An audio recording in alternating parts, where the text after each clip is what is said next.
सायंकाळच्या नाश्त्याची वेळ झाली. चहासोबत काय खाणार प्रश्न पडलाय. काळजी नको, मी आहे ना. हाय, कसे आहात? मजेत ना? असायलाच पाहिजे. उपवास आहे. बिस्किट खाल्लेत नाही ना? आता नक्की खाल. 1 वाटी राजगिऱ्याचं पीठ, 1 वाटी भगरीचं पीठ, 1 वाटी साखरेची पिठी आणि भाजून घेतलेले शेंगदाणे आणि गार्निशिंगसाठी बदाम. भाजलेले शेंगदाणे मिक्सरच्या भांड्यामध्ये टाकून त्याची बारीक पेस्ट करून घेऊयात.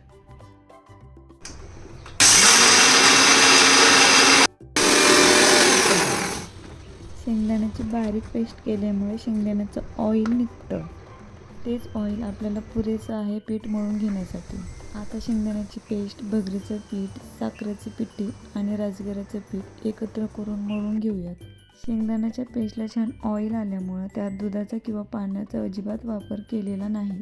या मळलेल्या पिठाचे तुम्ही लहान मोठे गोळे करून घेऊ शकतात.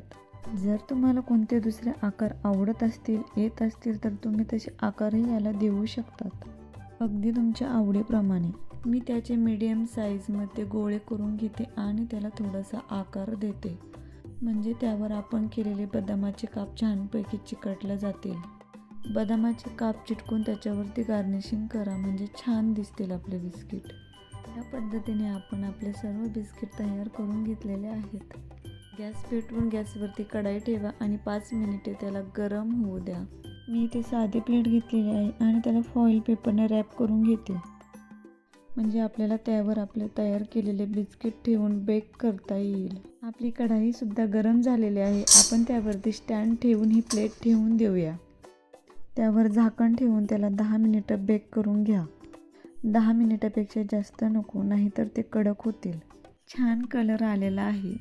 तुम्ही सकाळी चहासोबत खा, नाही तर सायंकाळी चहासोबत खा. हवं तर डब्यालाही द्या. आणि तुमच्या स्वतःच्या रसोईमध्ये या नवरात्रीला असे सोप्या पद्धतीचे बिस्किट करून नक्की बघा. रविऋता रसोईला कमेंट करून नक्की कळवा.